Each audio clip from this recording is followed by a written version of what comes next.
thanks for calling Sports Stories with Denny Lennon.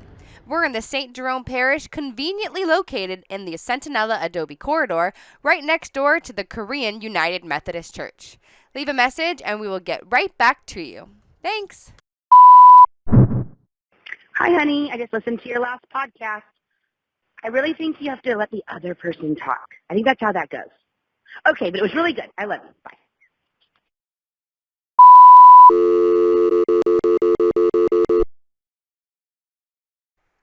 Over time, the Olympics have consistently provided a stage to display the best that human spirit can offer. At times, the stories of the Olympics lift our spirits, and other times, the stories rise to one might even call a sports miracle. Chris McGee was a young man with a quick wit and a great enthusiasm for beach volleyball that found himself announcing the 2008 Olympic Games in Beijing. And before he knows it, he's on the NBC Today show and on his way to eventually landing the position of studio host for the greatest franchise in all of pro sports. How about this? A young boy struggles growing up under difficult circumstances in post-World War II West Virginia, and he stares at the mountains in front of him, wondering just what is over those mountains. Jerry West would practice for hours in the sport of basketball, would eventually take him to Rome for a gold medal at the 1960 Olympics, and then to unimagined heights as the all-time icon of the sport. Or how about a Hungarian student, Laszlo Karai, caught up in the 1956 national uprising in his country. Taking up arms against the Russians, he was forced to flee his family and his country, and he landed in the United States. Laszlo worked his way to becoming a doctor and then raised a family, which includes a son, Karch, who, on his way to becoming the best player in the history of volleyball, would win his second gold medal as the U.S. men's indoor team defeated the Russians in the 1998 Olympics. Finally, consider the story of then 20-year-old Cliff Meidl, who in 1986 was electrocuted and burned badly on a work site. Meidl dared to dream, and after 14 operations and 14 years, he had turned his rehab work into a passion, building himself into an Olympic kayaker. He inspired his fellow Olympic athletes so much, they honored Meidl as the flag bearer for the 2000 U.S. Olympic team. As Meidl led the U.S. athletes into Stadium Australia, he shared a moment with USA Olympic team surgeon Burt Mantelbaum, the man that helped him dare to dream. Do you believe in miracles? Miracle!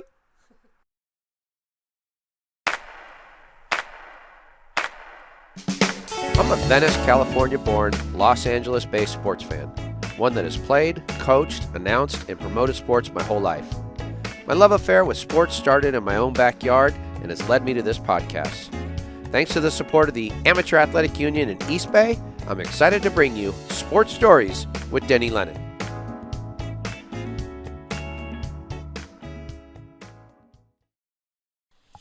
Hello, sports historians. Welcome to Video Audio, podcast number 74 of Sports Stories with Denny Lennon, our three-part special on the Olympic miracles, inspired by the Miracle on Ice from February 22 of 1980.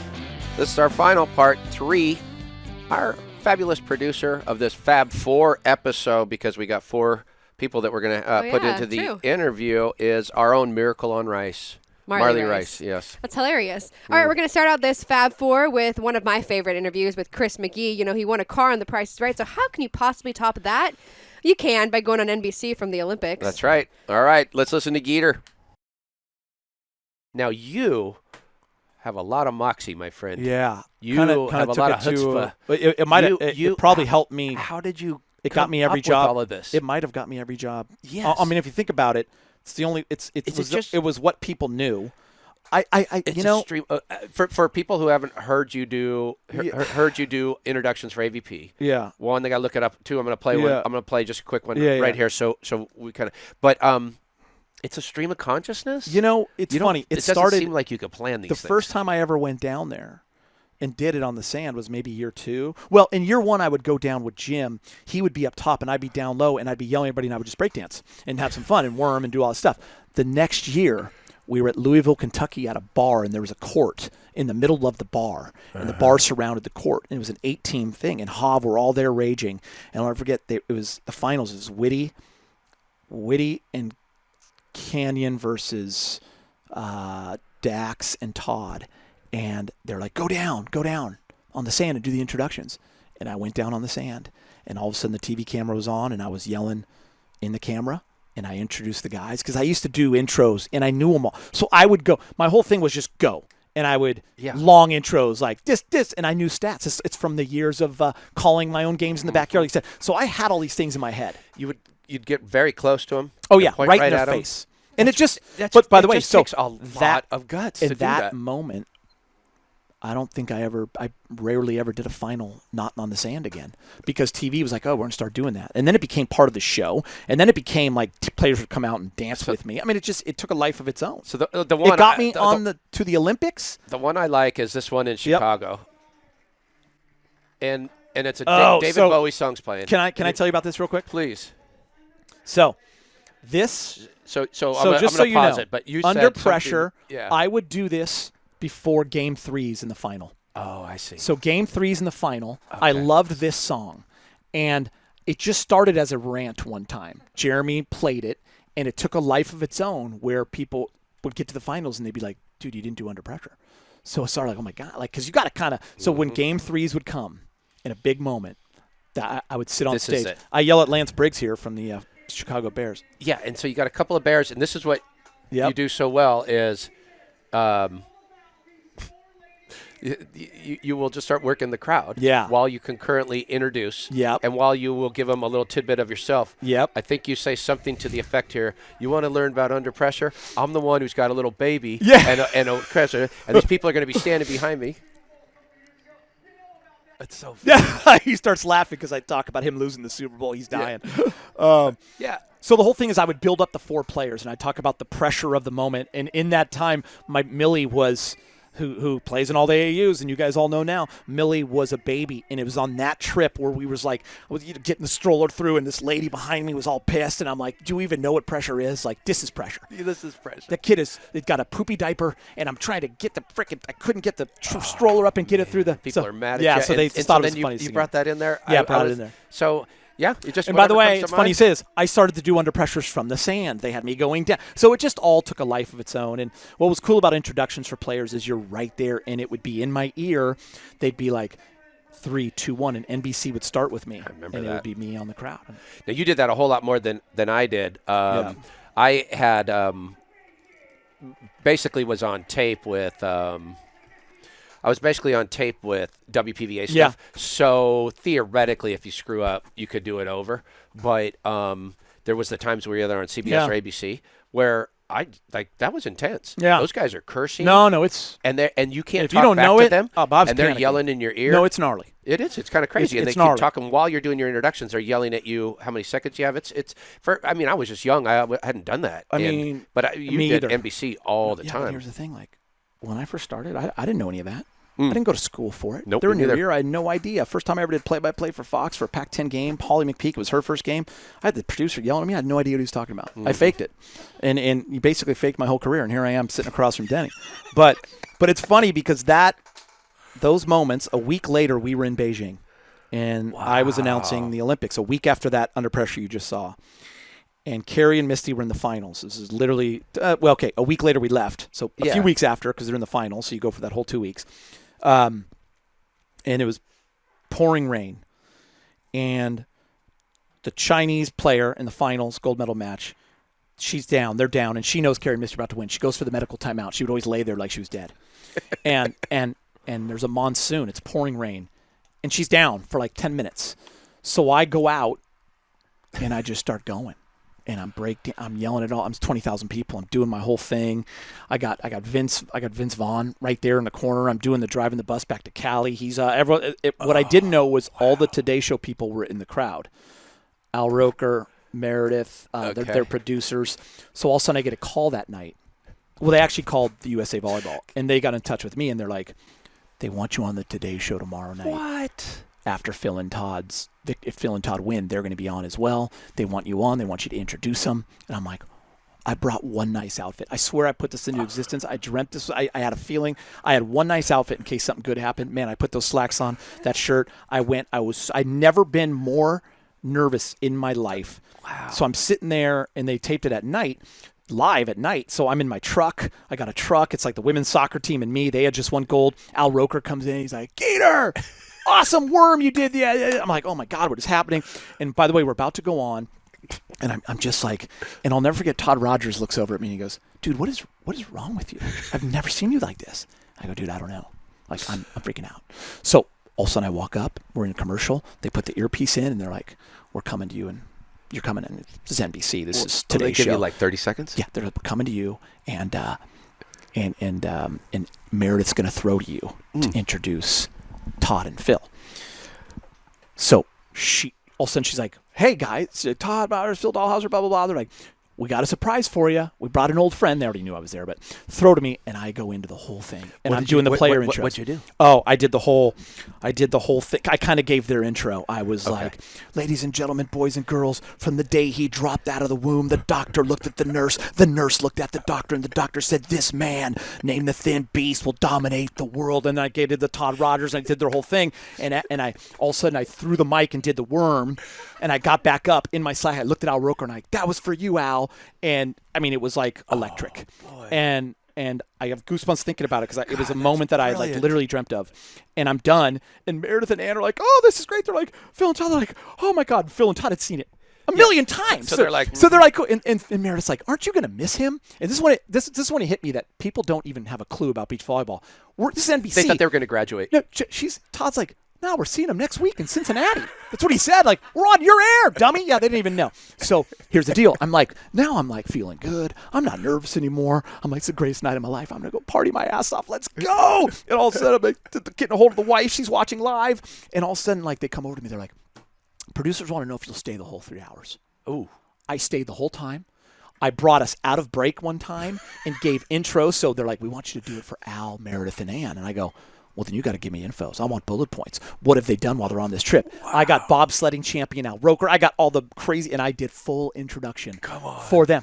That is so good. The last half hour in Beijing, it starts with me, and I'm like, ladies and gentlemen, boys and girls, to the audience, and I'm like, it's the last half hour in Beijing. Yeah, I know. Does this live somewhere? It's funny is I have it somewhere on a DVD. And I was looking for it the other day, and I didn't go deep enough. But I think it used to be on a couple websites, so I know I have the link. I'd love to see Dude, it was like one of my most famous. It was on my reel for years. When you got there and you were hired to announce, did they know they were getting the full gear, or were they trying to put a cap on what you did? Olympics? Yeah. That's such a good question. So the guy, the Austrian announcer was there as well, and we were supposed to trade off, and he was a really nice guy, but it was funny. The head of the FIVB, Angelo Squayo, it was weird. He came to me at the end. He like wanted me to do the finals. I felt really bad because I did the women. I wanted Tom to do that. So I ended up doing both finals. We were totally trading off until the end. Well, these things happen. It happens. It's the Olympics. Yeah. He was more like he wasn't the, like Angelo wanted. So I mean, when I went and met him a year before, the jurisdiction of Angelo, because it was more FIVB than it was IOC that was calling the shots. The year before, I went to Stade with my wife. She was pregnant with Millie. We went on a 10-day trip. We flew, we flew from Chicago over, and it was the World Championships, and I met with Angelo, and he said, can you go do something for me? And Jake Gibb and Rosie were playing, and I took the mic, and I went out in Stade. I auditioned for 3 minutes, and they had this guy, Sasha, was playing for Austria, and he was a monster, and I just went up to his face, and I was screaming at him. He knew who I was from AVP, but he never met me, but those Jake and Rosie were like, this is our guy. So I was just screaming at him. He's a monster of a man, and I just got the crowd going, basically gave the mic back, and Angela's like, you want to do the Olympics? I'm like, I'm in. We went on our way to Italy. Man. True story. I got asked. I've been real lucky, man. Yeah. I gotta be honest. You talked about something. You said I heard you say something about always say yes. Yes. And then figure it out, right? That's what I always tell college kids and high school kids. And say yes. I said no to the Atlanta Olympics. In '96? Yeah, because they weren't going to pay me. Well, okay, then you're okay to say no there. But BS, dude. They were just going, no, you come out on your own dime. Imagine that. Place. They're asking you to do the Olympics for free. And by the way, the Olympics don't pay much at all. But it's a more few grand. I wish I would have said yes. Back then, my and now uncle, you look the back. boxing announcer, he said no to the first Rocky. because No they weren't way. going to pay him enough. And gave it to Buffer, or who did it? One of those guys? No, it was, if you've watched the first Rocky, it's some anonymous. No. But he's in Rocky 3, my Uncle Jim. Dude. So I do have his action figure up there. But he said no to See, Rocky 1. but that's hard, and Denny, he because said, 96, at the time, you're trying to make a living, dude, also, and like, but Yeah, it now was you look 90, back. right. I wished I would have done it, but I didn't. I always wanted to do one. But always say yes. That kind Always of say hit yes. home. Okay, from the studio hosts of the Lakers to one of the great Lakers of all time, Jerry West. But when I did the research, Marley, I was most interested in those 1960 Olympics, so I love his stories about that. Yeah, we have some original footage from that, which is pretty cool, of Jerry cool. West being on the Olympic team. So enjoy this little snippet from Hall of Famer Jerry West. Newell would go on to coach the 1960 USA basketball team that would compete in the Rome Olympic Games. So after Jerry's senior year, during the Olympic trials and still unsure of his status, Jerry became reassured by Coach Newell that either both of them were going to Rome or they were both staying home. The great Oscar Robertson of Cincinnati, Adrian Smith of Kentucky, and Jerry West of West Virginia, the United States Olympic team. Jerry regards his Olympic gold medal as the greatest athletic achievement of his life, and Pete Newell as one of the great influences and mentors. I love the story of the 60 games. To me, just looking back, I love the Olympic Games, and that seemed like the last time before, drugs became an issue with any of the countries. It seemed like it was a truly amateur experience for most of the athletes, and also there seemed to be this spirit about those games in Rome. And I take it you feel the same way, because I know you're proud of your involvement in those games, and you've mentioned that's your proudest moment was winning that gold medal. Well, it was the proudest moment for me, and I think the biggest thing that made it for me is that there was so much going on in the world then, okay? There was the Cold War, the threat of nuclear war, the racism, and this was a bunch of people from all walks of life who happened to get together and had one of the greatest teams ever at that point in time. What a team. And to walk through these people who were professionals was pretty amazing experience. And I never forget the speech that Pete Newell gave before the last game. Everything is cumulative points. In the Olympics, okay? yeah. And we were going to play the Brazilian team. Everyone thought it was going to be USA against Russia. That didn't work. We beat the Russians, and The first probably round or the best something. game I played was against the Russians. Yeah. You just hated, at that point in time, you hated them. But frankly, I probably hated every player I played against. I didn't like them. And it was just Added a something. little I like these people away from the game, and I'm talking about in the NBA. But on the court, I didn't like them. Okay, It was my, I guess, self-motivation. Mm-hmm. But during that period of time, as I say, there was just so much going on. But Pete's very stirring pre-game talk against Brazil. He says, guys, we can't lose this game by 71 points, okay? 71 points. And I think we ended up winning about 55 or something like that. But this was truly a great team. We didn't play half the game. I bet I didn't play 20 minutes of the game, 22, 24 minutes. The Russians, I played a little bit more. But most of our exceptional players, and there were 3 or 4 there that I think stood above the rest. Most of those people hardly ever played. We all played a little bit, not very much.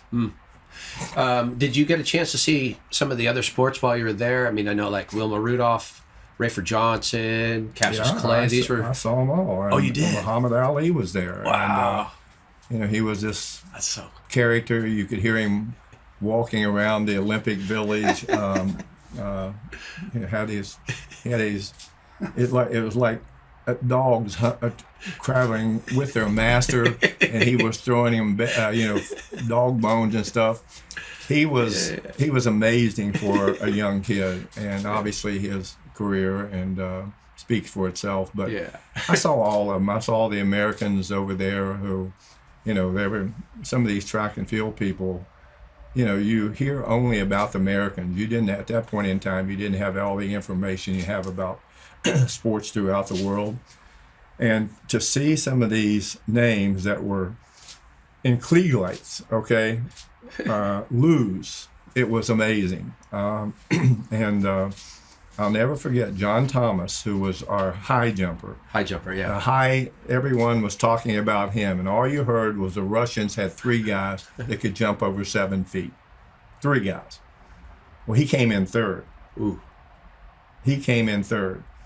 And let's see, who was the sprinter for us? I remember a guy from Germany won it. His name was Armond Hari. Okay, yeah. Armond Hari. Now, why I can remember that, I don't know. I was there, and I was like stunned that somebody's moving like that. That they lost. Yeah. Stunned, and everyone said that he cheated and started a race too soon. They proved that his fast twitch muscles were faster than anyone in the world, and he won the 100-meter dash. I do remember another funny story going over there, and at that point in time, they had these old, the new jets that were flying. We didn't get one of those. We were on one of those twin prop four engine, I think they call it Stratoliners or something like that. And I was sitting in the back of the plane, and I weighed 172 pounds, and I was right in the middle seat between 2 American shot putters. These guys all weighed about. So they all weighed about 280, and I'm here like this. Thank God. I never slept 1 minute going over there. I was afraid they were going to crush me in the middle. From the great Jerry West to perhaps the greatest in the history of a sport, I argue that anyways, Karch Kiraly. Yep, Olympic in beach volleyball and indoor volleyball. 2 in indoor, 1 in beach. Nobody's done that before, so let's hear from Karch. Al Skates, I heard him talk a little bit this one time, and I guess you might have been on the national team maybe as early as 79 or something, and he spoke about going to Japan for a game, and you played on the concrete? Do you remember this? Yes. That's wild. In those days, the regulations in college volleyball were different than they are now. So now you have certain periods where you can train and compete and all that, and you're limited to 20 hours a week. Mm-hmm. And then you have periods where you have no time, and then you have periods where you get 8 hours a week. Well, in those days, there were no limitations at all. So the first day of school at UCLA was the first day of practice. Okay. And we would practice 5 days a week, and we would lift, and we would do everything else. I'm lucky again that there were no limitations because it made for more time for all of us to develop as players and physically. And so we had a really long season, but Al would break it up by he started taking us on foreign trips. We went to one to Taipei for a tournament in Taiwan, and another one in I think it might have been in maybe January of 81, maybe before my junior year. We went to a tournament or a series of matches in Japan. And it's a really memorable series to those of us who participated because we played against 4 different university teams, and then the 5th match was a match against their university all-star or all-American team. Okay. And so when we got over there, I think we struggled in the first match. We might have lost that one just because, we're barely off the plane. Just get off the plane. Played a good team. They certainly were better than we were that day. But after that match, there was some talk amongst the Japanese like, we feel sorry for this UCLA team. They're going to get killed. If they lost to that team, most of the teams are going to be better. But we went on, I guess 2 things stand out. Number one, we just kept getting better and better and better. And so we won against the other 3 existing college teams. And then we get to the final match, and we played in the same gym that the Tokyo Olympic Games were held in, on a concrete floor. It was enclosed? It was enclosed. But a concrete floor. What the heck? And so it was amazing to play in the same venue, Sure. getting goosebumps again, as the birthplace of Olympic indoor volleyball, 64. which we're in the year 2020, 2020, where we're going to coming go back. where the Olympics goes back for the first time. That's But awesome. the Japanese brought indoor volleyball into the Olympics. They did. For both men and women. So a lot of people don't know it, but that was the first women's team sport to enter the Olympics before soccer, before softball, before basketball, Terrific. before rugby, field hockey, anything. Volleyball was the first So that would have been a women's thrill to team be in that sport. venue. So it was a thrill to be in that venue. What was the dynamic? So once you graduate UCLA and then you go to the national team and you're going to train for the 84 Olympics. So Doug Beal's coach. And was there a mandate you couldn't do both? You couldn't do beach and indoor right now, or something along these lines that those guys either didn't try out for the team or can I never was clear on how come those guys weren't on that team. Once the USA men moved to San Diego early in 1981, the year-round National Training Center set up camp. It moved from Dayton, Ohio, out to San Diego. And so in the summer of 81, the summer of 82, in May of 81, a number of us went down to a big tryout. St. John, Tim Hovland, Mike Dodd, Steve Sammons, me, Steve Timmons, Pat Powers, lots of really good That's a lot of players, good players. amazing players. And we all made the team. And so we spent some time with the team, and then a number of us who were still in college would go back in the fall and then look to plan to go back to USA. But Doug made it very clear that we were ranked 19th in the world at that time, and we had so much work to do. He did not think that us spending a lot of time playing beach volleyball was going to get us where we needed to go. Okay. We didn't take very well to that. We I would resisted imagine. it for sure, because we felt like he was, caging us in. We normally had weekends off, but he kept us so busy, and we were traveling and competing a lot, so we didn't have a lot of chances to play. But in the rare ones that we did, I maybe played 1 or 2 tournaments in 4 years. Okay. Looking back on it now, I think Doug made the right call, because we won the gold medal in 1984. And we had a lot more learning and developing to do as an indoor team than as a beach team. A lot of us had played a ton of beach volleyball. The other thing he said was, I am demanding, once you are out of school, I'm demanding basically a complete commitment to this program. So you can't be with the program part-time and go play a summer of beach volleyball and expect to come back. That's a big part of our season.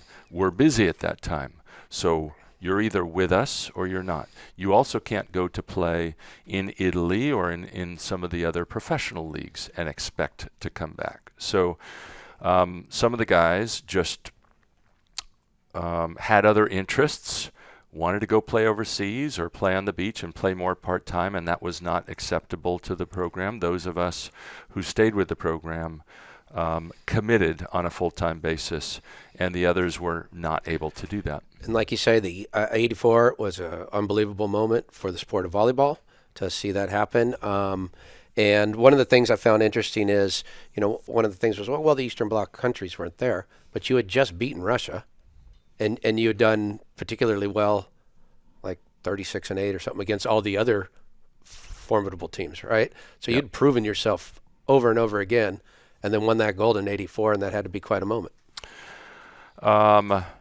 It was an amazing moment, but it was not the strength of the tournament that we wanted it to be, that anybody wanted it to be.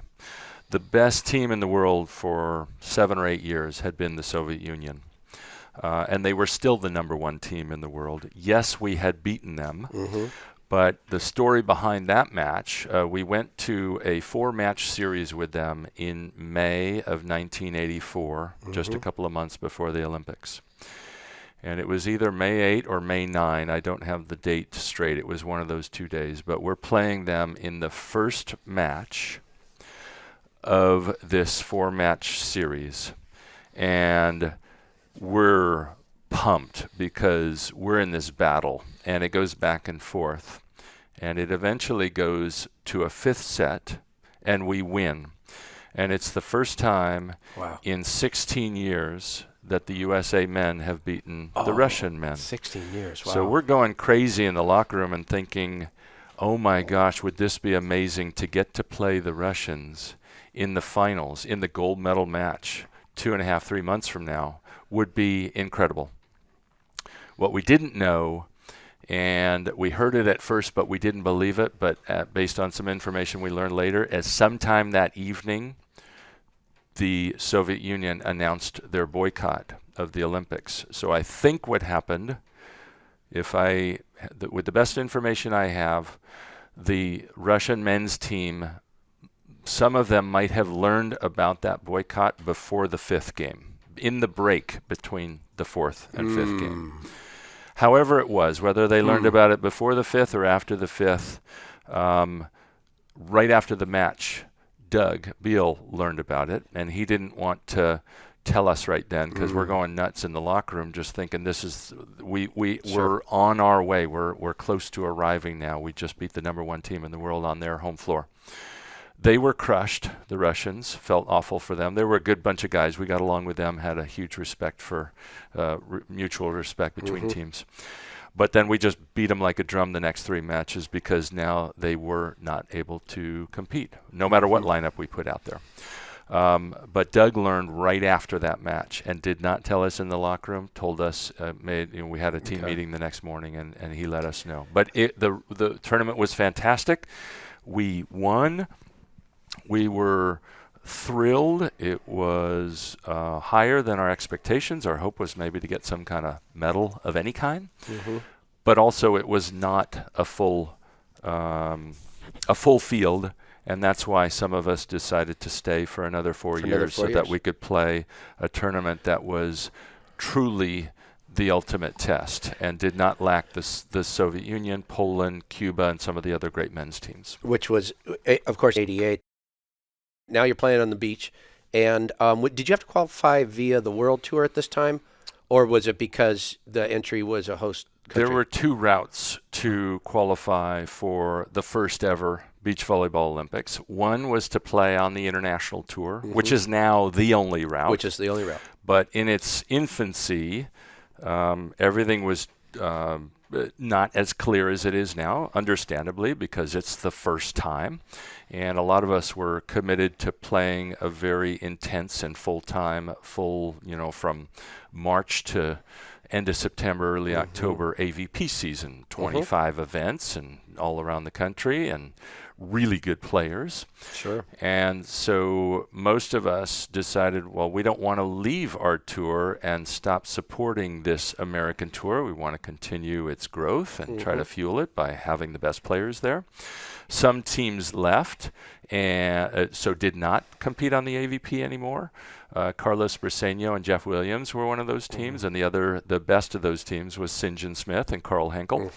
And so that led to a lot of disagreements and bones of contention because we had so many good AVP players. We felt like they all deserved a shot to be there, but the route was if you were really good on that tour or the best American team on that tour, you got straight in. So St. John and Carl got straight in that way. And then the rest of us went through as far as I'm aware, the only Olympic trials that's been held. Yeah. And it was in Baltimore, of all places.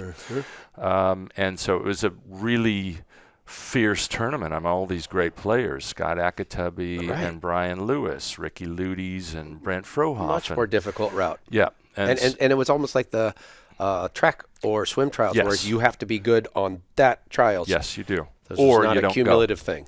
Yeah. And so Mike Whitmarsh and Mike Dodd had a great trials. They actually won the trials, even though we didn't play it out. They won the winners bracket, so they were already in as one of the top 2 finishers. Okay. Didn't play the finals of the tournament because they were already in the finals of the tournament.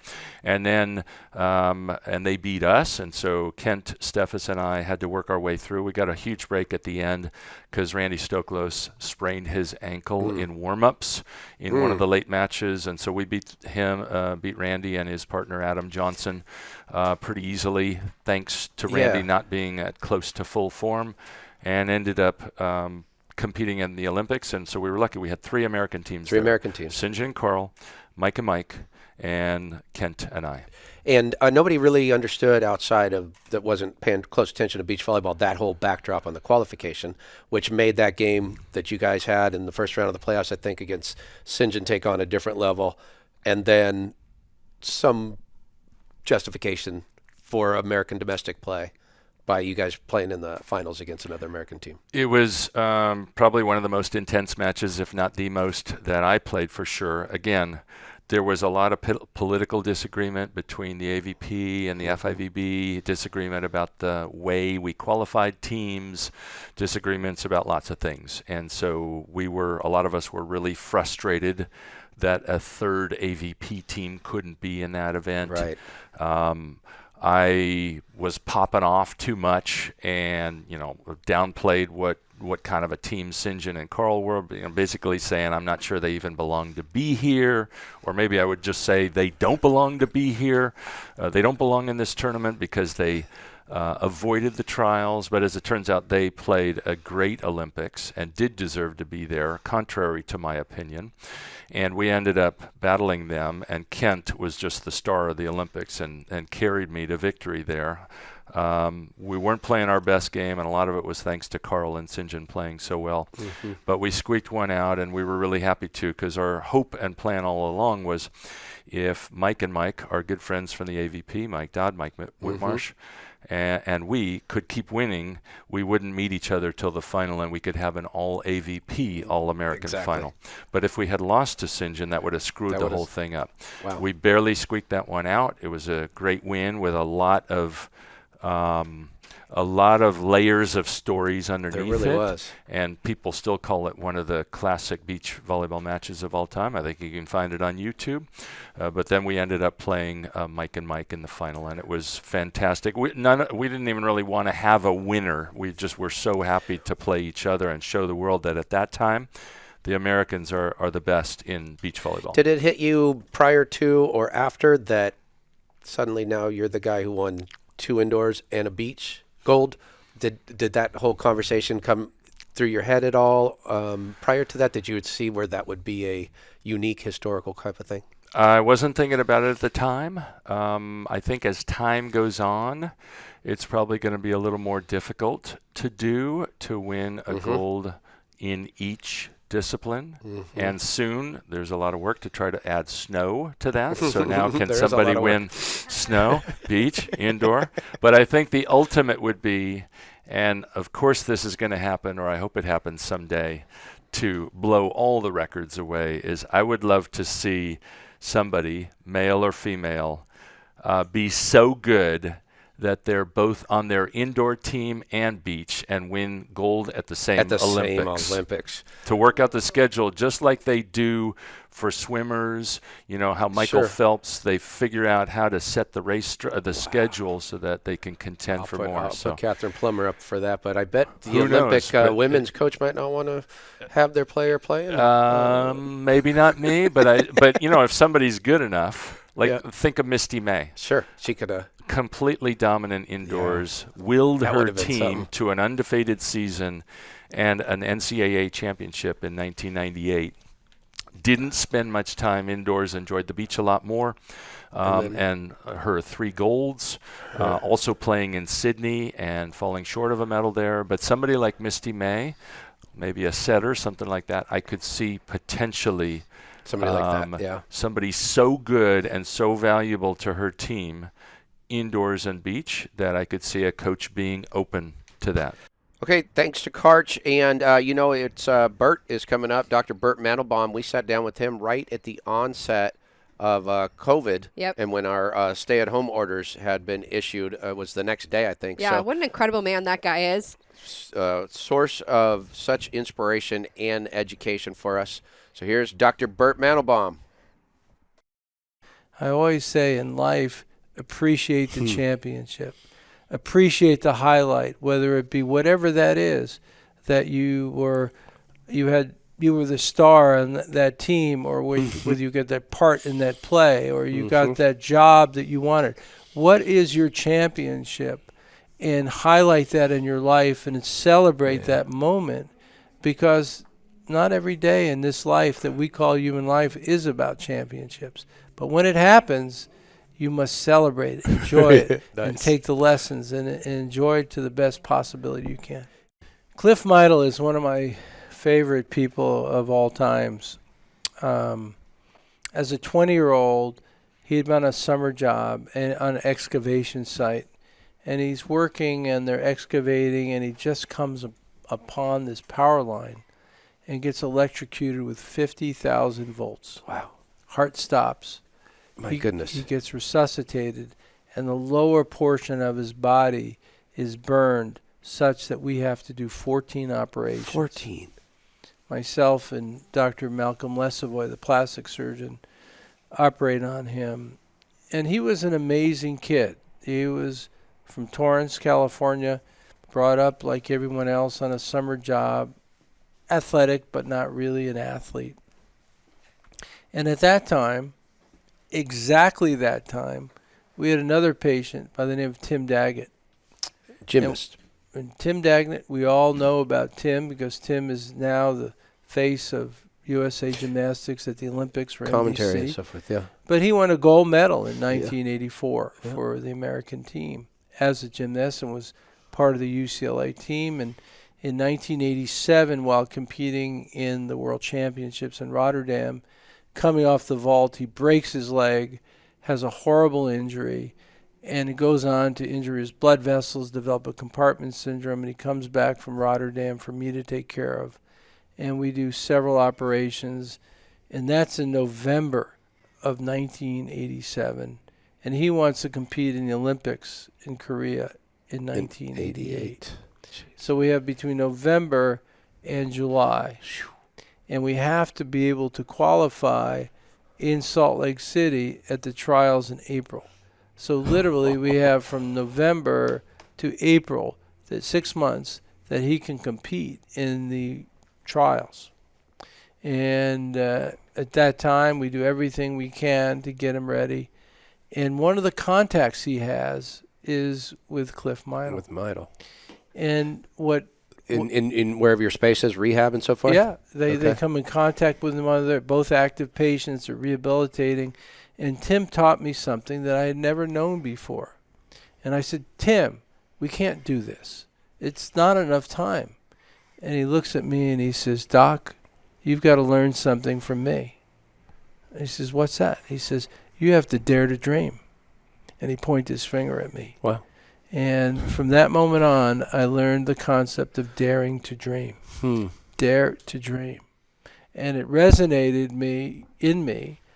Jeez. And it resonated in Cliff Meidl. The same concept. And so Cliff Meidl, and that's the story we're telling, was an individual who, because of his legs, he's missing half of his knee, and they're covered with flaps, and he kind of limped a little bit. But he said, well, I can't really participate as an athlete, but I'm going to start rowing.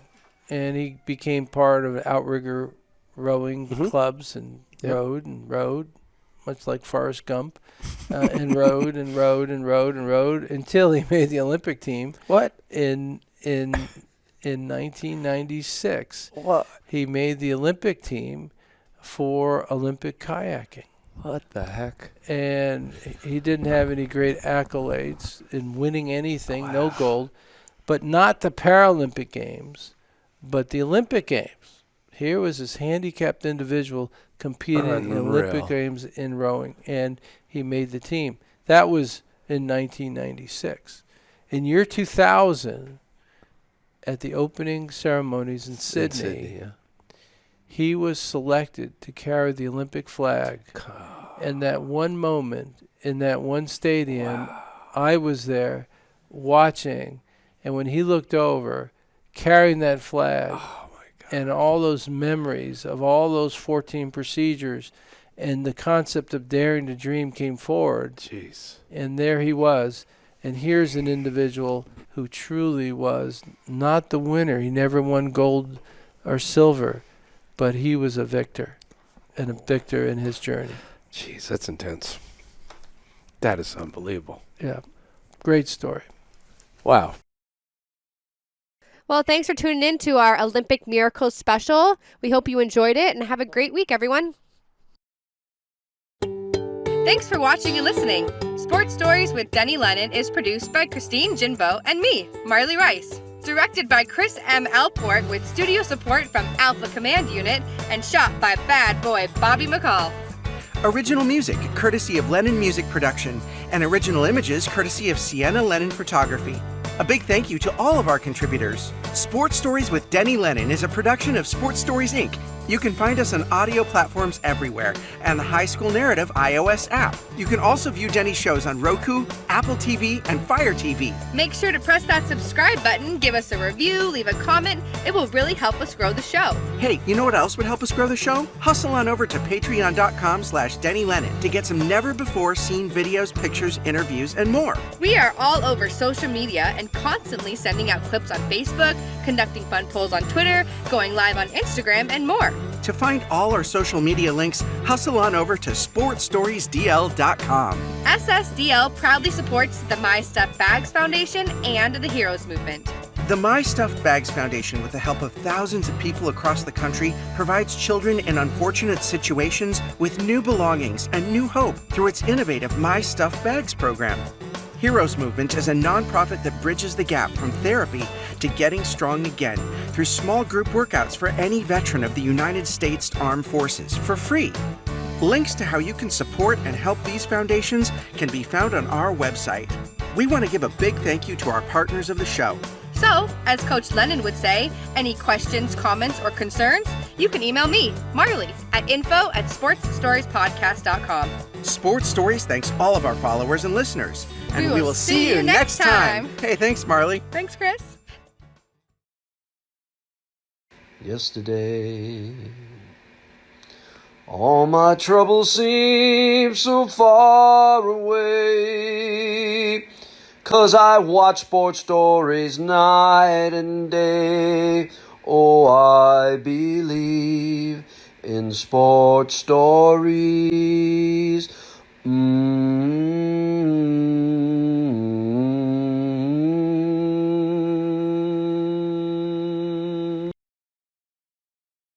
Kick it out, Book.